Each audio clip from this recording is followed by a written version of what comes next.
Good morning. This is one of the, what I call incense flowers I receive on a day when I am sincere and happy only. With that, I send my sincerest prayers to a bright future of Tibet and Tibetans around the world. This is a picture taken in Beijing, July 1987, showing the elder brother of Dalai Lama, the father of Xi Jinping, Xi Zhongxun, and at the far left or far right is the son of the older brother of Dalai Lama. This was taken 6 months after Xi Zhongxun really protested against Deng Xiaoping in a 5-day-long sessions where the top leaders struggled against Hu Yaobang. Xi Zhongxun was the only defender of Hu Yaobang, while Bo Xilai's father was the harshest critic of Hu Yaobang. Let's review the connections of Xi Zhongxun with Tibetans and Buddhism. From 1949 to 53, Xi Zhongxun was a top-ranking commissar or general of the Northwest Army. He was in charge of handling Tibet and Xinjiang. And he made a good impression with the Tibetans because he was not like the others. He was reasonable.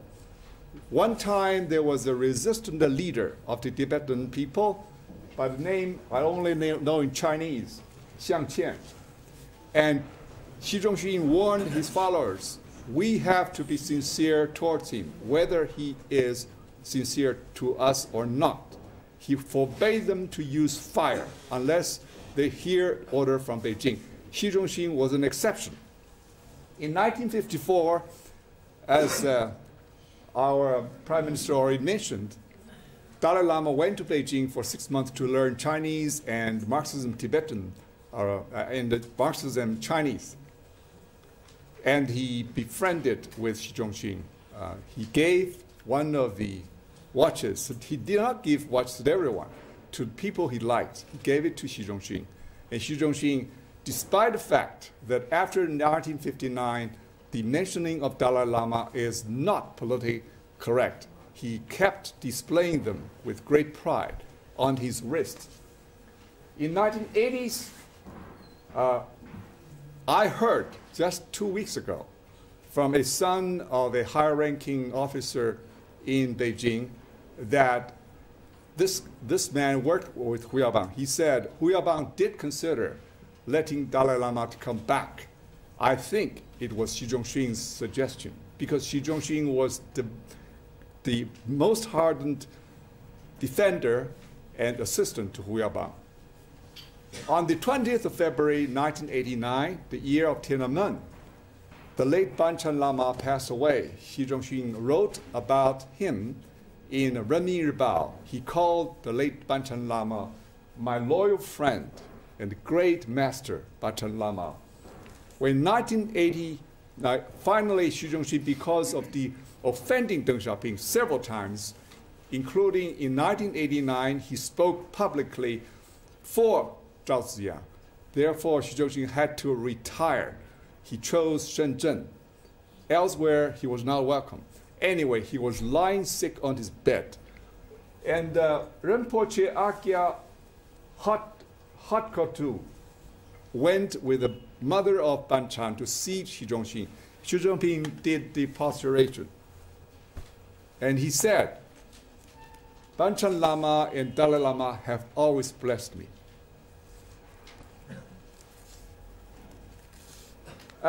This is the story of the watch and Xi Zhongxun, reported this year, August 31st, by Reuters. This is a picture showing Xi Zhongxun was struggled during, even before the Cultural Revolution. Mao Zedong jailed him for 16 long years. If you were a son of your father who's jailed by somebody, do you like him with great affection? And as soon as his father was jailed, Xi Zhongxun Xi Jinping, the son, who was living in Zhongnanhai as a prince, suddenly became homeless. And he learned the impermanence of life early in his life. I think this is a very important background of what Xi Jinping was going to become. This picture shows the Xi Zhongxun, the right-hand man of Hu Yaobang, with other top leaders, Ye Jianying and Li Xiannian. Now, in April 2006, something very strange happened, at least to me. An atheist party would sponsor the first international conference on Buddhism in Hangzhou for 3 days. I scratched my head. I said, what is this about? Is it United Front tactics on Taiwan? I learned it was the suggestion coming from Xi Jinping's wife, and she is a Buddhist. And then later on, in fact, last year, March this year, right here, I learned from His Holiness, Peng Liyuan no longer denied the fact that she is a Buddhist. She's a Tibetan Buddhist. So I heard it was the wife's suggestion to the party secretary of Zhejiang province to have this. But I still couldn't understand why would Xi Jinping do this. Later on, of course, we learn more about the whole story. This is a picture showing Xi Jinping, who just started his political career in a locality in Hebei province, in the Zhengding Xian. He had a different style. He would put a table on the street and talk to people, what are your complaints? Anyway, it was during these 3 years, from 1982 to 1985, he befriended a writer by the name of Ke Yunlu, who later on wrote a book, a novel called The New Stars, which became a TV series. Actually, the novel was based on Xi Jinping's story at Zhengding. And the TV series received 92% of viewing nationwide. It was Ke Yunlu who taught Xi Jinping first Qigong and Buddhism. Xi Jinping became fascinated with things supernatural. I wrote about Xi Jinping when he was a mystery in February this year, when Xi Jinping went to the White House. People ask, who is Xi Jinping? So I wrote about his characteristics. One of them is his sympathy towards religion. And I mentioned about how it became. And in October, at the end of October, I wrote another piece talking about the relationship between Xi Jinping and Buddhism, and I even ventured to predict that Beijing will resume contact with Dalai Lama. That was the end of October, not knowing there was a report 4 days ago, on 26th of October, that Xi Jinping sent somebody already to Dharamshala in August this year. I didn't know that.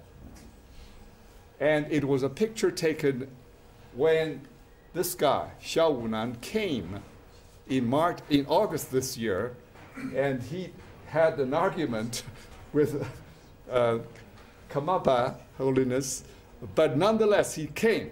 He brought a letter from Xi Jinping presented to His Holiness Dalai Lama.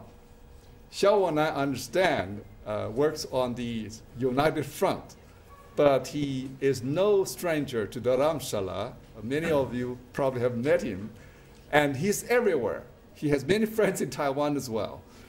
But I understand he has an interesting background with the military intelligence. But whatever. So Xiao Wunan did came. Let's go back to the piece I wrote in February about the 7 advantages Xi Jinping had over all his, or some of his predecessors. One of the advantage is a glamorous wife. And that is the first time in the history of PRC. All the previous first ladies were quiet or not really presentable. But Peng Liyuan is different. She is a famous singer, now 2 stars on her shoulder. So I could see today when Xi Jinping takes her along on the international stage, the world would applaud. And the applause, export becomes import, will come back home and boost Xi Jinping's standing domestically again. Let's review the 7 advantages. The first one, he is knowing Taiwan very well. Xi Jinping was stationed in Zhejiang 17 years, Fujian 17 years, Zhejiang 5 years, about a year in Shanghai, totally more than 22 years. He exceeds Mao Zedong, Deng Xiaoping, Jiang Zemin, Hu Jintao before they took power. So he would not do anything stupid with Taiwan. He would rather, I think, use something very skillful to entice Taiwan to whatever he needs. The second advantage is that he understands the United States, and more than that, he understands the outside world quite well. He traveled 50 times abroad when he was the vice president, in comparison to 17 times only when Hu Jintao was the vice president. Therefore, I think he will not make stupid decisions on foreign policy either.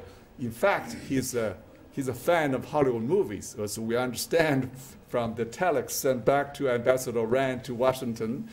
Then he likes the movies that show justice, and he does not like Zhang Yimou's movies. He considers these movies are without morals. The third strength he has is his connections with the PLA. His father was a general. He served in PLA from 1980 to 82, and he was the secretary of the Ministry of Defense. He also had duty within the PLA. Many of the now generals were his childhood friends. Therefore, with that, he exceeds Jiang Zemin and Hu Jintao. Another strength he has is his aura in the party, partly because of the integrity of his father. Secondly, because he worked 17 long years in the villages to prove himself as a princeling. He's not standard princeling. The other strength he has is a PhD. You say, oh, this is only honorary. He did not write a dissertation himself, but he knows the bookshelf. He may not read every book. Besides, he likes to read. He writes very succinctly. The other one I already mentioned, and the seventh one I mentioned. So altogether, it means that Xi Jinping has abundant political capitals that some or all of his predecessors did not have. He certainly has more capital than Hu Yaobang. So the things he may try, Hu Yaobang fail, may have a different outcome. I'm going to cover 4 topics. I already covered the first one, Xi Jinping's personal advantages. The second is the advantages coming from outside of him. The third, of course, are the obstacles, the problems, the challenges he faces. The fourth is what he might do.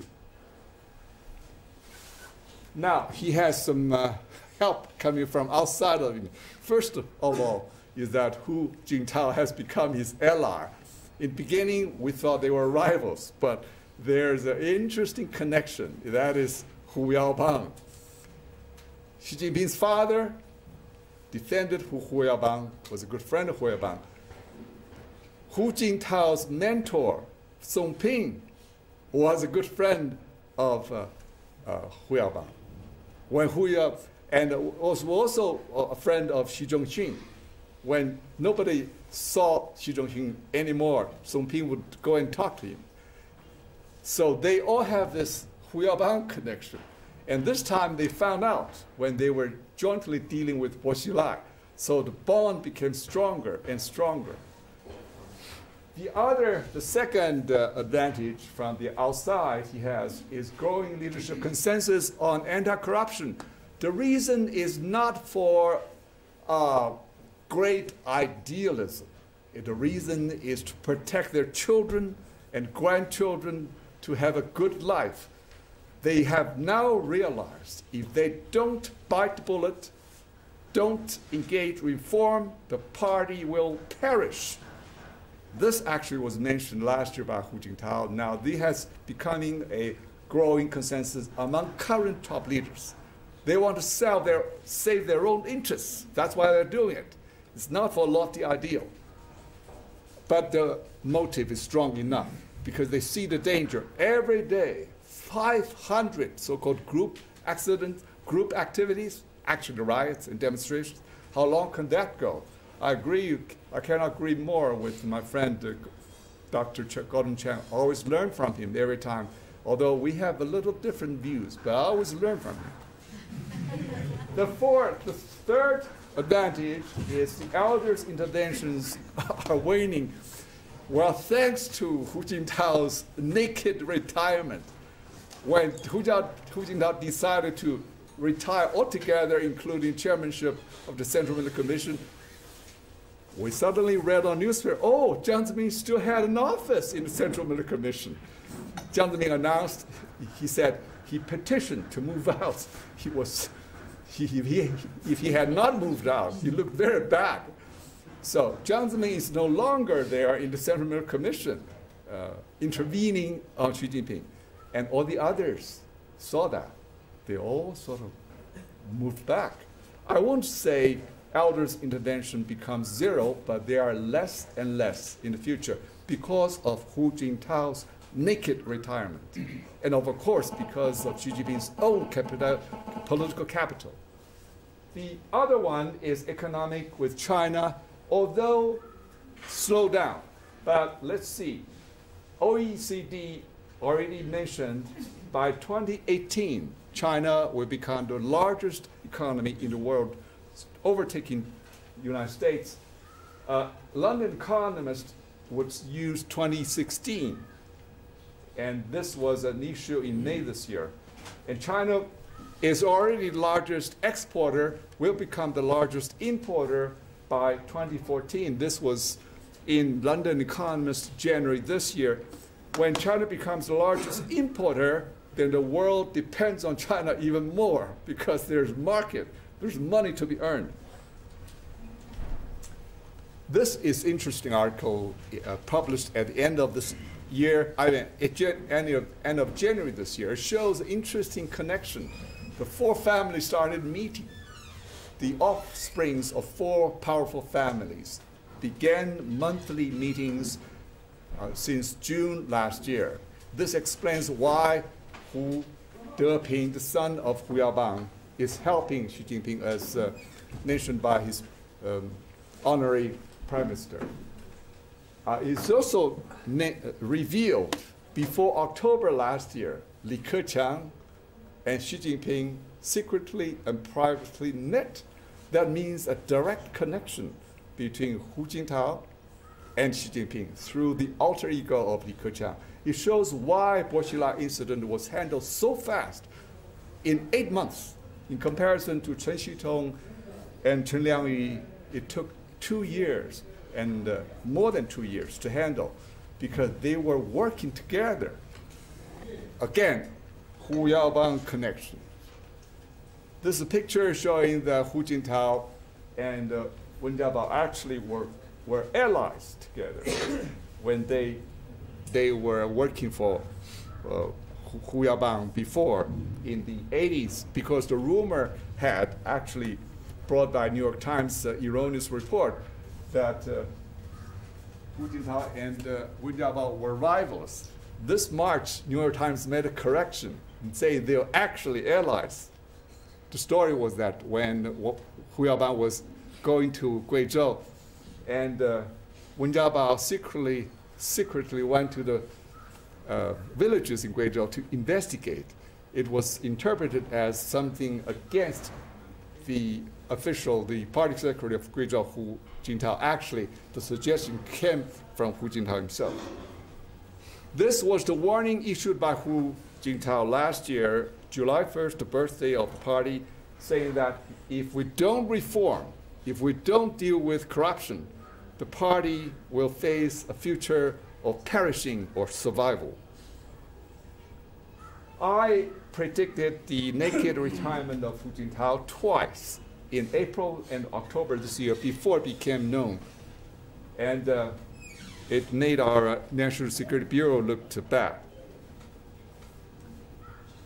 This is interesting. This came from London Economist, May 26. And it says China's economy is not as precarious as it looks, but it needs to change. The picture is complicated. This was a report in November this year showing that Chinese economy shows strong signs of recovery. Why is that? I gave this view to international economy 4 years ago when 50 watchers of Chinese economy were interviewed. I said there are 4 reasons.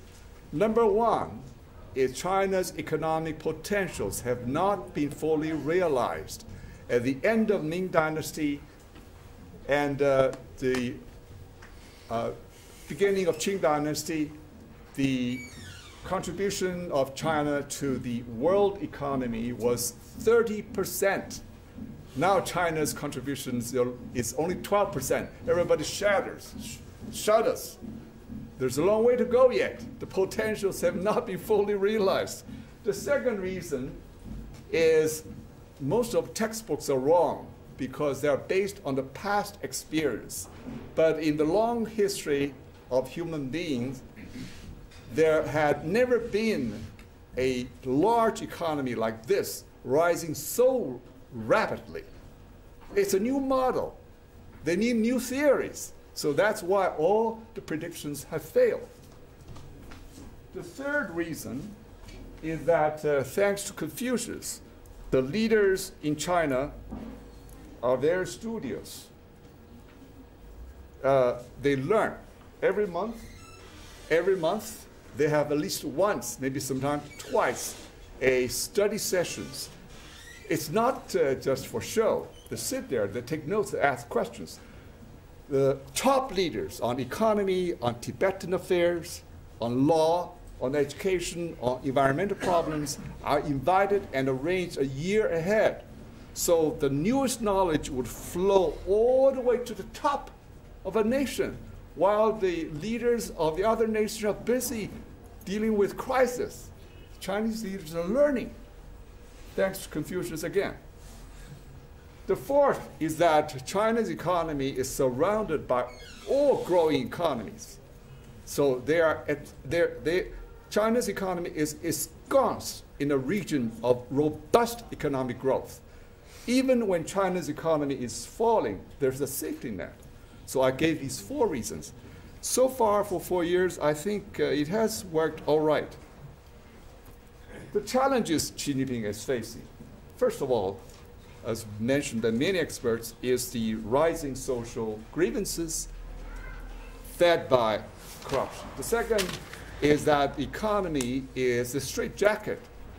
They need to change the economic structure, especially financial system and regulations, to free the energy of the economy. They need to do that.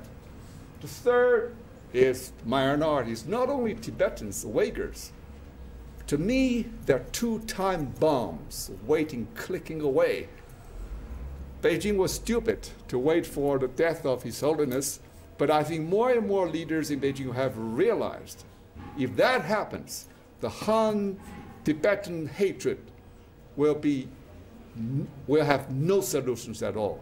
It will be another spot in the world like Israel and Palestine. It will be endless struggle and bloodshed. So I think that they're waking up to this reality. The fourth challenge is defiant neighbors, as Professor Chang mentioned, and now back with the United States. The root of that problem, I think, is domestic infighting in China, which forced Beijing to show toughness abroad in order to yield domestic returns, or you can say toughness abroad gets domestic applause. It worked that way. But now with the problem of Boshilai moved away, I think they have less problem like this, especially after Boshilai was stripped of political powers in April. Beijing started to show sophistication and skill on dealing with the Philippines and Japan. They avoided colliding with boats. They used economic, diplomatic, other instruments. So both tough and soft. It's becoming more sophisticated.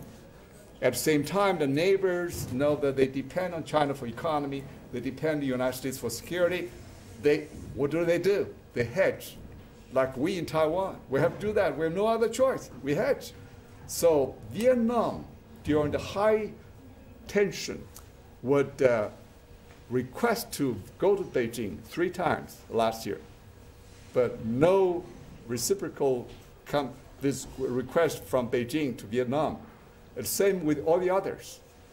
The neighbors know they cannot offend Beijing too far, but they need the United States. So they have become more defiant, but they are playing this game for their own self-national interest. What Xi Jinping may do, first, anti-corruption. We already see on the news, more than a dozen high officials have been arrested and even sent to jail. The second is no-nonsense governing style. Xi Jinping and his colleagues forbid other people to read from a report. They say, you deliver, talk, don't read. In other words, they encourage people to write succinctly. Xi Jinping wrote a piece in Choushi years ago, urging that style. The third is reform, as we mentioned. The fourth is they have to approach Dalai Lama. The fifth is neighborhood policy. They have to go back to the pre-2009 style. 3 neighbor policy. Make the neighbors happy with us, friendly toward us, make them prosperous because of us, they make them feel secure with us. The other one is, sooner or later, rehabilitate Huiyaobang and move out Mao Zedong's corpse from Tiananmen and stop persecuting Falun Gong. It costs too much money. It's only Jiang Zemin who wants to do that. Nobody else wants to do that. This was a report just came out in December 16th from Yazhou Asia Weekly, saying that thousands of grievance-bearing visitors in Beijing are now receiving courteous reception. Everybody's surprised what's going on. Now, the 7 top men in China, when they travel, they don't block the traffic anymore. Nobody knows they're traveling, so they're late. That's why people found out. And Xi Jinping gave a decree to the PLA saying that when you go out, don't drink, don't have people perform for you, just go and do your business. Things like that. There are several decrees. And there was a report even back in November confirming what I heard in August, that Xi Jinping in one of the meetings of the Central Committee Standing Politburo, Xi Jinping suggested, he said, the body of Mao Zedong should be moved out of the center of our capital. It's a bad sign. He didn't say that. He said the founding of the republic is the result of nameless heroes, not the result of one man. We should rename the hall to be the hall of nameless heroes. And he suggested the body of Mao Zedong should be moved out, perhaps buried in his homeland. But it was rejected, surprisingly, from Wen Jiabao, saying maybe it's too early. But I think Xi Jinping remembers that. He will pursue. Well, thank you so much.